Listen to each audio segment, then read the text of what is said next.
Picture this. You are a young bride named Margot, standing in the doorway of a stone cottage in 1347 A.D.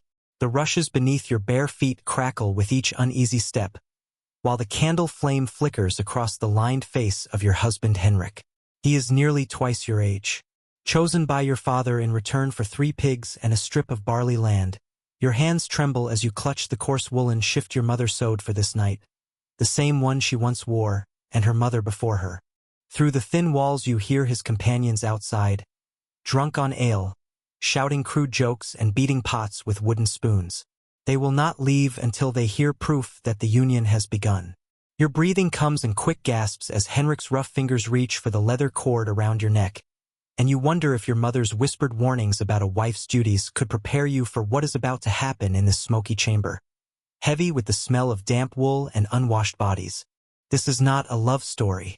This is the reality of medieval intimacy. The marriage bed in medieval Europe was never private. Intimate customs were shaped by superstition, religious fear, and survival. What happened between husband and wife was tied to salvation, to family honor, and at times to life and death. Before we go further into these forgotten stories of pain and endurance, pause for a moment. If you enjoy discovering the hidden truths of the past, click like, subscribe for more content, and comment below where you are listening from. It amazes me that across centuries and distance we explore these shadows together. When Margot married Henrik in the autumn of 1347, their union was not marked by celebration but by transaction. The ritual began before the couple touched. Guests dragged them into the chamber, removed their garments while singing bawdy songs, and stood outside, waiting to hear the sounds that confirmed the marriage. Henrik's companions would not leave until they heard Margot's cries, taken as proof that the night was complete. But intimacy in the Middle Ages was even stranger. The Church taught that even married couples could fall into sin in their beds. Saint Jerome, in the 4th century, wrote that a man who loved his wife too ardently was already an adulterer. The Church Fathers believed that excessive pleasure, even within marriage, poisoned the soul. These ideas were not theory alone, but guidance that shaped everyday life and the most private acts of men and women. Thomas Aquinas, the famous medieval theologian, set out precise instructions for married couples in his Summa Theologica around 1265 AD. Intimate relations were considered acceptable only on certain days of the week, during particular seasons of the year, and in one authorized position, the man above, the woman beneath, facing each other. Any departure from this arrangement was labeled unnatural and therefore sinful. Acts such as oral contact were completely prohibited, as was intimacy during menstruation, pregnancy, or nursing. According to the Church's calculations, if every restriction was obeyed, a husband and wife would be permitted to share a bed only about 50 times in an entire year. Margot would have learned of these rules from her mother, who in turn had been instructed by the village priest during confession. The fear of eternal punishment hung over every private moment. When Henrik reached for her on a forbidden Wednesday during Lent, Margot faced a grim dilemma: yield to her husband's will and endanger her soul, or refuse and risk his anger in a society where a man's authority inside the home was not only accepted but assumed. Medieval ideas about female sexuality were founded on deep errors that would last for centuries. Medical writings of the era, shaped by ancient Greek and Roman sources, taught that women were essentially incomplete men. Their reproductive organs were seen as inverted versions of male ones. The womb was thought of as an inside-out penis, and the ovaries as hidden testicles. This was not treated as superstition but taught in universities as reliable medical knowledge. These ideas had lasting consequences for how people in the Middle Ages viewed women's desires. The physician Constantine the African, writing in the 11th century, stated that women experienced pleasure differently from men and required extended arousal and multiple peaks to conceive. This fed into the strange medical claim that forced intimacy could not lead to pregnancy, since the woman would not feel the required pleasure. If a woman did conceive after assault, courts often judged it as proof she had taken part willingly, making her partly guilty. Margot's mother might have warned her about the so-called wandering womb, a condition medieval doctors believed caused hysteria, madness, or even death. They thought the uterus could literally travel inside the body, rising upward to choke the heart or moving downward to escape. Suggested treatments included fumigating the womb with sweet aromas to draw it back into place, or applying foul smells near the nose to drive it downward. The medieval world preserved a tangled net of fertility beliefs, many inherited from pagan traditions, which the church never managed to stamp out. Local wise women, later accused as witches, kept hidden knowledge of plants, rituals, and charms that promised to encourage fertility, prevent conception, or guarantee a male heir. In the woods around Margot's village, women gathered herbs beneath the full moon. Pennyroyal and tansy were brewed into teas believed to prevent pregnancy, though the line between medicine and poison was dangerously thin. Mandrake root, shaped like a human body, was thought to boost fertility when carried as an amulet against the skin. The root became so valuable that counterfeit versions carved from other plants were often sold in medieval marketplaces. The church officially denounced such remedies as witchcraft, but even the faithful could not fully abandon them. The boundary between folk healing and forbidden magic remained impossibly blurred. A woman might pray to Saint Margaret for a safe delivery, while at the same time burying part of the afterbirth beneath her doorway to ensure future fertility. She could wear a crucifix to church while secretly carrying a piece of amber between her breasts to prevent losing a child. Medieval birth control was a risky mix of superstition, poison, and desperation. Women were told to jump backwards 7 times after relations to avoid conception, or to drink wine mixed with powdered bees. Even more dangerous were brews made from mercury, lead, and other toxic elements that often killed the woman along with any possible pregnancy. The results of an unwanted pregnancy could be devastating. In a world without reliable methods of prevention, women constantly faced the risk of dying during childbirth. The maternal death rate was shockingly high. 1 in 3 women died during or soon after giving birth. For those unmarried, pregnancy meant social ruin, banishment, or even death. The act of killing newborns, though publicly condemned, was widely recognized as a desperate last measure. Marriage arrangements in the Middle Ages were handled like battles, with the female body as the main ground of negotiation.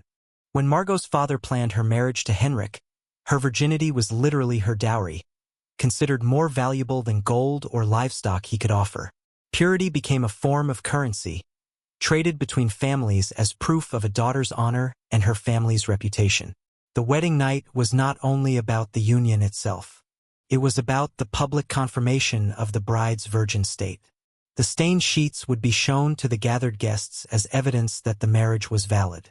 If no blood was seen, the bride might be returned to her family in shame, labeled as dishonorable, or even punished with death for deception. The burden on brides was immense. Some secretly cut their fingers or used animal blood to fake the proof demanded by their new households. Yet medieval medicine's knowledge of virginity was deeply mistaken and entirely unreliable. They believed that the maiden seal was a solid barrier completely closing the passage, rather than the partial and flexible tissue it truly is. They assumed that its absence was unquestionable evidence of prior relations, when in fact it could be broken by riding horses, heavy lifting, or simply natural differences in anatomy. The Church's doctrine of union produced many strange practices. A marriage was not considered valid until the physical act had taken place, which meant proving or disproving the union became a matter of legal inquiry. Church courts would investigate both husband and wife, questioning them separately about private details of their wedding night. They might examine the woman's body for marks of entry and ask neighbors what they had overheard through the walls. Positions in intimacy were tightly controlled by church teaching, but reality was more complicated. The missionary style was not simply preferred, it was taught as the only way that would not condemn the soul to eternal fire. Any position with the woman above the man was condemned as unnatural, since it reversed the order of male authority. Rear entry was treated as bestial, connecting human intimacy with animal behavior. Yet medieval literature reveals a more complex world. The fabliaux, humorous and often crude tales popular in medieval France, described encounters that would have shocked church leaders. These stories, spread by traveling performers in taverns and marketplaces, uncovered a hidden world where couples experimented with banned practices despite fear of eternal punishment. The poet Andreas Capellanus, writing around 1184 AD, detailed elaborate courtship rules that included instructions for intimate positions and techniques. His work shows that among the nobility there was a far richer knowledge of pleasure than what the church allowed. However, such practices were dangerous secrets. Discovery could mean banishment, excommunication, or even death. Medieval people lived in fear of spirits believed to attack humans in their most vulnerable moments. The succubus and incubus were not seen only as myths, they were treated as facts in both medicine and theology. Authorities warned that these demons could appear in human form to tempt men and women, draining their strength through forbidden unions.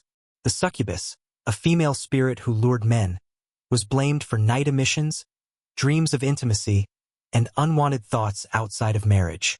Theologians developed complex explanations of how these demons acted. They believed one could take female shape to gather seed from a man, then shift into male form to place it into a woman. Any child born of such a union was feared to be cursed or unnatural. The incubus was seen as the greater danger for women. These male spirits were thought to be physically stronger than humans and capable of overpowering their victims. Women who admitted to strange dreams or experiences they could not explain were often accused of lying with demons. The line between victim and witch was frighteningly thin. Sleep paralysis, now known as a neurological condition, was in the Middle Ages interpreted as a demonic attack during intimacy. Men and women who woke unable to move, often feeling a weight pressing on their chest, were thought to be under assault from spirits. The church prescribed rituals of exorcism and cleansing, but many supposed victims were executed as witches instead. The medieval view of menstruation was rooted in dread and superstition that endured for centuries. Menstrual blood was believed to be poison, so harmful it could ruin crops, sour wine, and cause men to lose their strength. The Roman writer Pliny the Elder, whose works were still studied in medieval universities, claimed that menstrual blood could drive dogs insane and make knives dull. Women during their monthly time were seen as dangerous pollutants who needed to be separated from society. They were not allowed to enter churches, prepare food, or touch holy objects. In many villages, menstruating women were forced to stay in special huts outside the settlement until the bleeding ended. The church taught that menstruation was God's punishment for Eve's first sin, making every cycle a reminder of feminine guilt. The lack of medical understanding created strange and dangerous treatments. Doctors believed that menstrual blood left inside the body would build up and poison the woman. They prescribed bloodletting, purging, and other risky methods to balance female humors. Some physicians even advised intimacy as a cure for menstrual disorders, arguing that male seed could neutralize the harmful effects of menstrual blood. Women of the Middle Ages developed their own hidden knowledge about managing cycles. They used moss, rags, and sheepskin as early menstrual protection. They marked their cycles with lunar phases and prepared herbal remedies to ease pain and regulate bleeding. This wisdom was handed down through generations of women, carefully hidden from male doctors and church leaders who might condemn it as sorcery. The medieval period also produced detailed theories about compatibility in union based on astrology, body humors, and physical traits. Physicians believed that fertility and pleasure depended on the proper balance of hot and cold, wet and dry in the partners. A hot husband might not match a cold wife, leading to dysfunction and infertility. Wealthy families often arranged physical examinations before marriage. Doctors would inspect the bride's body for signs of her sexual temperament. Wide hips were taken as proof of fertility, while narrow hips suggested barrenness.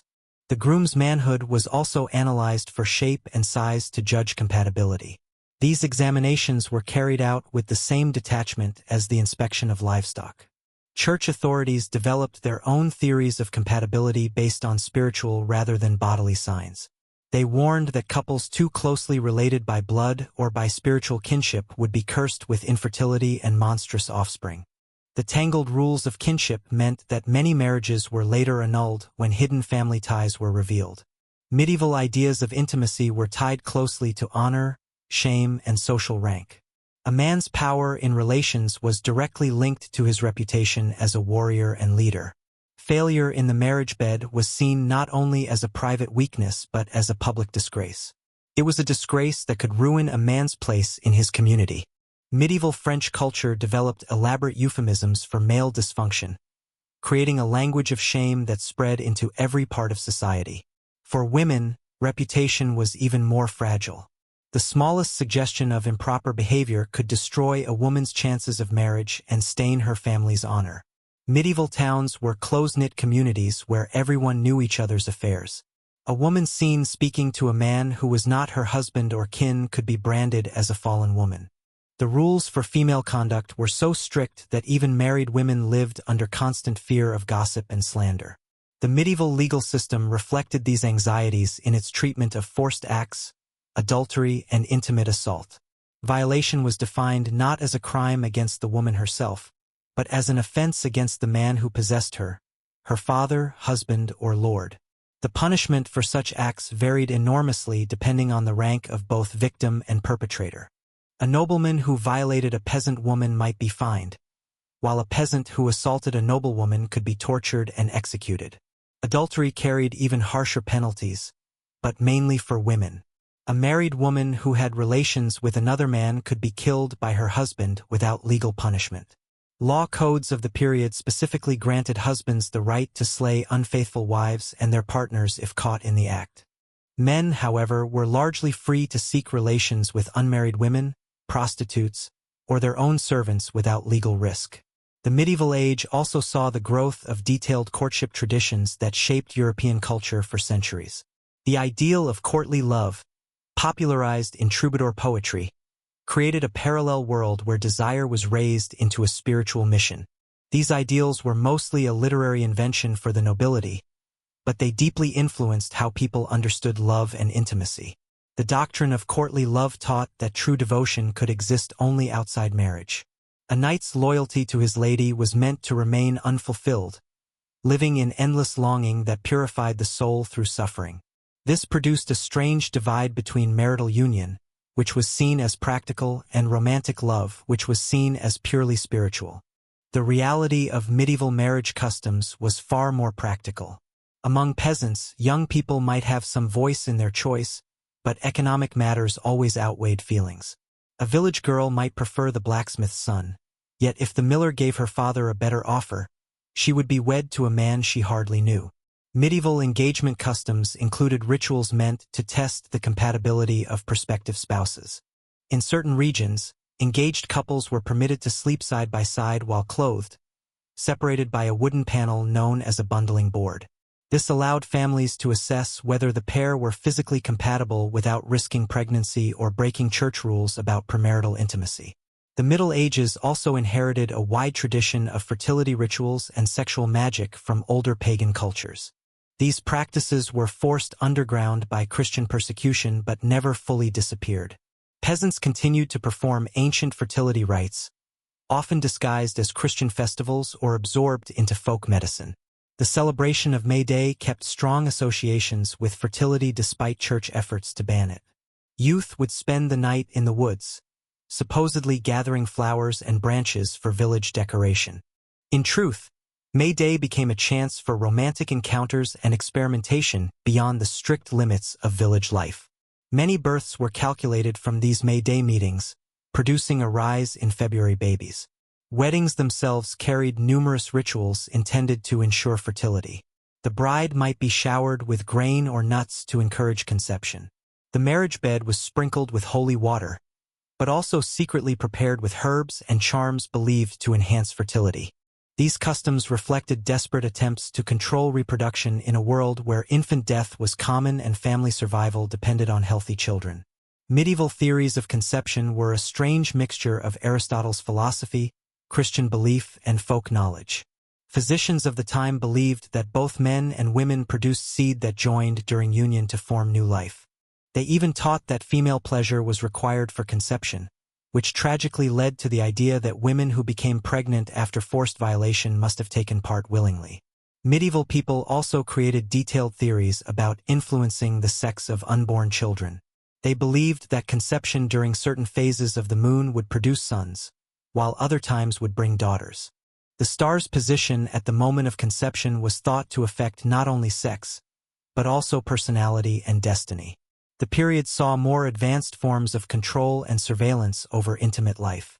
The church built networks of informants who reported on neighbors' private lives. Confession became a tool to collect intimate details, with priests questioning people about their most private relations. The rise of the Inquisition in the 13th century AD brought even harsher levels of sexual persecution. Accused heretics were tortured into confessing not only religious errors but also details of intimacy. Inquisitorial handbooks contained precise questions about positions, frequency of union, and even physical sensations. Medieval prisons included punishments for crimes of intimacy. Women guilty of adultery could be locked in cages too small to stand, surviving only on bread and water until death. Men convicted of assault could be castrated in public before execution. These brutal punishments were meant not only to harm the guilty but to terrify entire communities into obedience. The Middle Ages produced a wide range of literature on intimacy and instruction, though most of it was hidden from common people. Medical works contained detailed explanations of positions and techniques, but these texts were accessible only to trained physicians and wealthy patrons. Ordinary men and women learned about intimacy through whispered talk, popular songs, and the harsh lessons of trial and error. The church also created its own manuals on intimacy, but they focused mainly on cataloging sins instead of offering